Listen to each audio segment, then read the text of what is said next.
Well, earlier I spoke about quotations. How about this one?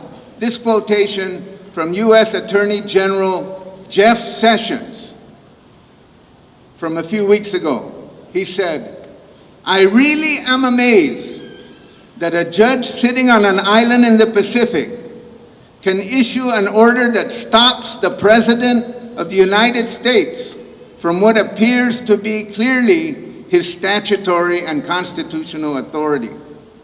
The Attorney General was referring to a decision made by a federal judge in Hawaii that stopped President Trump from implementing a travel ban from certain countries with Muslim majorities.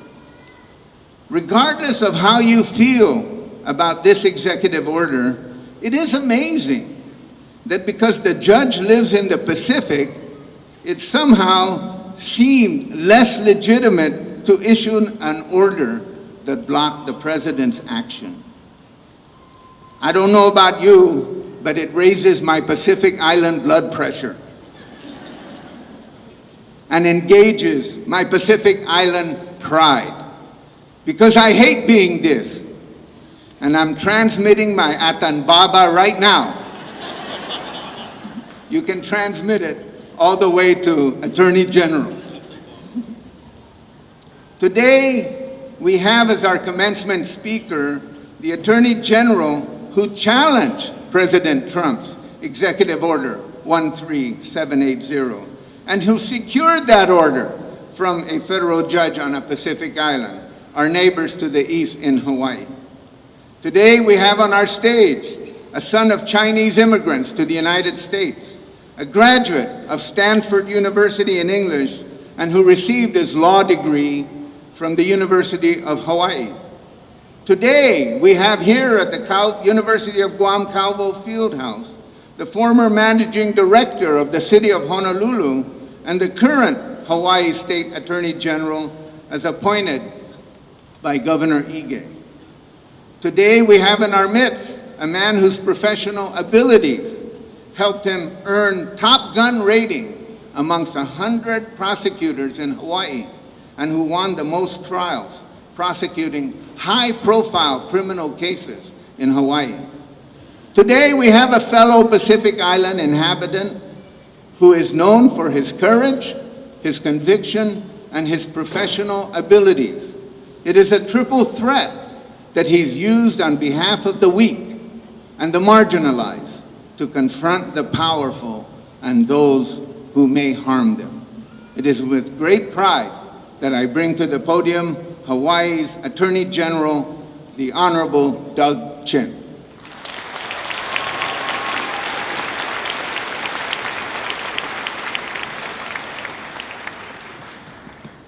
Hafa adai. Aloha. It's an honor for me to address the 2017 University of Guam graduating class. Lieutenant Governor Tenoyo, Speaker B.J. Cruz, Governor Torres from the Northern Marianas Islands, President Underwood, Board of Regents, distinguished leaders, thank you for the opportunity to come to Paradise and share this very special day with you. Parents, partners, and loved ones, you've done good.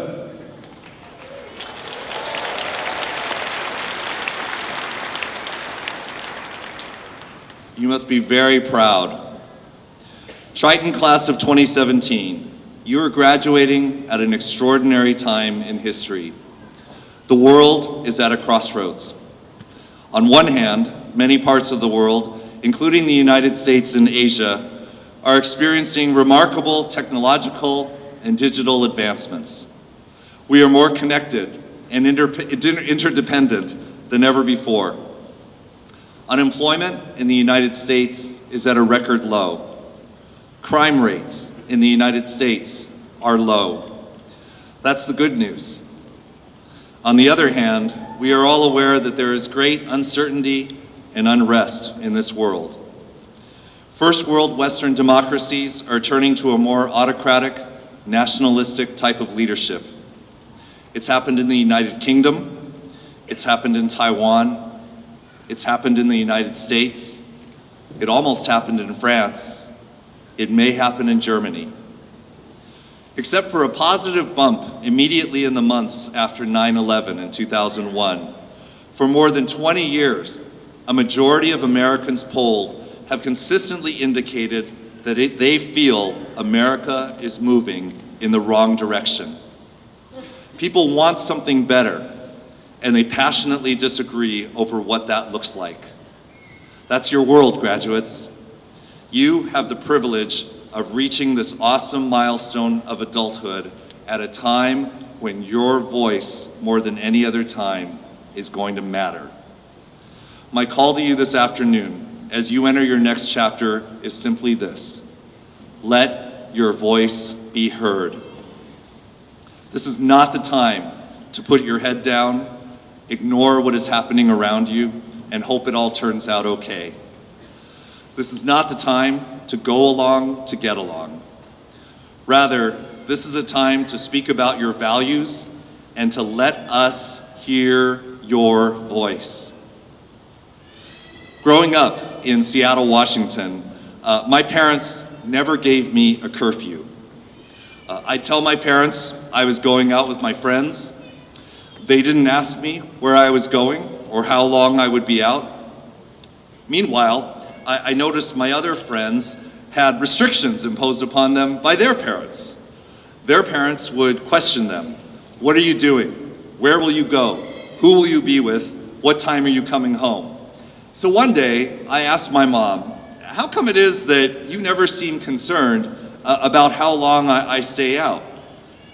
She proceeded to tell me this story about a time when she watched me play with a group of kids from our church. And I was 3 or 4 years old at the time. And what was happening was the kids were each climbing up a short step ladder about the height of my waist, not a tall ladder or anything like that. And when each kid would get to the top of the step ladder, then that kid would stand up there, and then they would jump off onto the ground, then run around and get back in line and do the same thing over again. My mom watched as each of the children did that. And when it came to my turn, apparently I climbed the steps of the ladder, got to the top, stood there at the top and looked around, then shook my head and reversed course and stepped back down. I was the only kid that did that.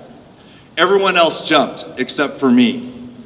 And after that, my mom said she knew she would never have to worry about me. Now, I was a teenager when she told me that story, so I felt slightly offended by what she was saying. But when I thought about it, I thought, son of a gun, she's right. Even though I never had a curfew, I always came home at a reasonable time. When my friends got involved in rascal behavior, I'd leave. If they wanted to do something risky, I would recommend against it. Guys, I don't think that's a good idea. As you can see, it was in my DNA to become a lawyer.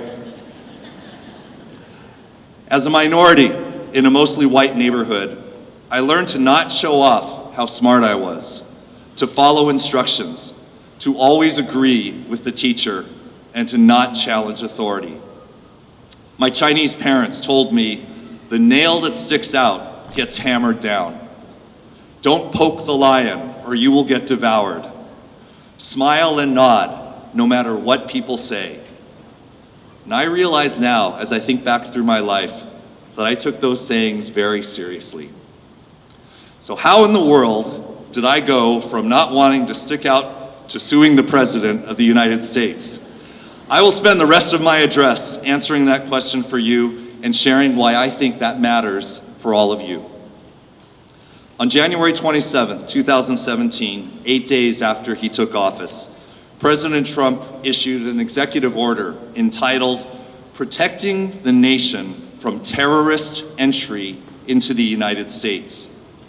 And the executive order, for reasons of national security, suspended all refugee admissions and blocked entry of all persons from 7 Muslim-majority nations. So under the terms of this order, it did not matter if you were a baby or a grandmother or a student. If you were from one of these countries, then under the language of the order, you were presumptively a terrorist in the eyes of the United States government. No president in half a century had ever issued such a broad, sweeping dragnet against 7 and eventually 6 nations. And in fact, in 1965, 1 year before I was born, Congress outlawed discrimination against people based solely upon their nation of origin when it abolished the Chinese and Japanese exclusion acts that controlled immigration from Asian countries into the US. Within 24 hours of this executive order, protests occurred at nearly every major US airport. The timing of this executive order could not be more chilling. Exactly 75 years ago, President Roosevelt had issued an executive order that, for national security purposes, ordered the internment of United States citizens simply based upon their nation of origin. The Japanese American, German American, Italian American citizens had not violated any laws, had not committed any crimes, but they were forced into internment camps with armed guards. And the reason given for this order, ladies and gentlemen, was the following. First, we need to intern everybody because we don't know which ones we can trust. And second, the values of their culture do not align with American cultural values. So about a week after President Trump issued his executive order, I attended a 75th anniversary commemoration in Honolulu, where the daughter of Fred Korematsu, a Japanese-American citizen who challenged his internment all the way up to the United States Supreme Court and lost, shared her memory of her father. And what bothered her parents was not so much that they had to go into a camp. That was her memory. She remembered they were Americans. They were patriotic. They loved their country. What hurt her father the most was as he walked through the streets to enter the camps, their friends and neighbors stood there watching and said nothing. They kept silent. They watched it happen, but did not speak up. Now, I am not from the Middle East. I am not from Africa, and I am not a Muslim. But I am an American, and I was not going to keep silent. This executive order is not the same as internment camps, but it takes us down a dark path in history that we do not want to repeat. And Hawaii's argument to the federal court has been this executive order is unconstitutional. It discriminates against persons solely based upon their nation of origin or their religion. And when the highest levels of government, whether it's the president, the United States Attorney General, or the president's surrogates, make statements that denigrate an entire class of people, then we must speak up. We must say something about that. On March 29th, 2017, Hawaii federal judge Derek K. Aloha Watson, from his courthouse on an island in the middle of the Pacific, issued an injunction that stopped the travel ban from taking effect. In his opinion, he wrote the following: "This court will not crawl into a corner, pull the shutters closed, and pretend it has not seen what it has." What the judge was saying, in my opinion, was, I will not keep silent. So here's my challenge to all of you, and it's not to become a political activist, because I'm actually not one myself. But there will be moments in your adult life, and you don't have to be the Attorney General, you don't need to be a federal judge, but there will be these unique moments when you see an injustice, when you see one person or many persons being treated unfairly, or when you see someone hurting. That will be your moment to speak up and say something, or write something, or do something. In that moment, you will remember all the good lessons that your loved ones taught you about what is right and what is just and what is fair. You will remember this institution and how it challenged you to push yourself, to get out of your comfort zone, and to engage in critical thinking.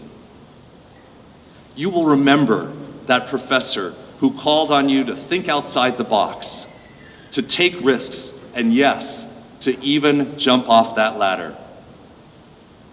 You will recall all of this good that has been poured into you since you were a child, and it will well up inside you and propel you to speak up and do the right thing at just the right moment. I gotta tell you, when that moment happens, and after you speak, be prepared for some criticism. After I filed the lawsuit against President Trump, hashtag boycott Hawaii was trending on Twitter. Now to me, that's like saying boycott Disneyland or boycott Starbucks. However, the Hawaii Tourism Authority called me up and they were very concerned. They said, do you know that people are canceling their trips to Hawaii? That's our top economic industry, by the way, and not so different from Guam. But something amazing happened within hours of boycott Hawaii hitting social media. For every tweet of someone that was canceling their trip, there were 2 more tweets of people that were booking a trip to Hawaii. People were writing, sounds like Hawaii is exactly where I want to be. And when U.S. Attorney General Jeff Sessions called our state an island in the middle of the Pacific, it also created its own hashtag, Island in the Pacific, and went viral. So many people wrote in to say, we are not just some island in the Pacific. And by the way, Hawaii is a group of islands, not just one island. But people wrote, and they said, our voice is important. We matter. So when you take a stand and speak up, expect criticism, but also expect to find others who appreciate your stand. My story is not over. Just 6 days ago, I was in Seattle, Washington again to argue the appeal of Hawaii versus Trump in the Ninth Circuit Court of Appeals. Hawaii, Guam, by the way, and the West Coast are all in the same circuit that hears appeals from our local federal courts. The 3 judges were well prepared, asked challenging questions to both sides, and have yet to issue their ruling. After their ruling, there's a good chance this case will be heard by the United States Supreme Court. So I am fully aware that a final decision has not yet been determined. However, because I was in Seattle, where I grew up, I went to visit my parents at their retirement home.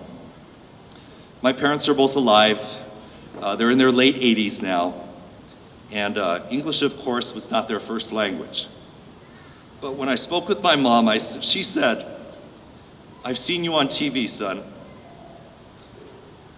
You were suing the President of the United States. I don't understand everything that you're talking about, but I can tell it's very heavy. It's very serious. And then she said, I love you. I'm proud of you. And at that moment, I thought of all the sacrifices my parents made to immigrate from their home country to the United States. How they left behind their brothers and sisters.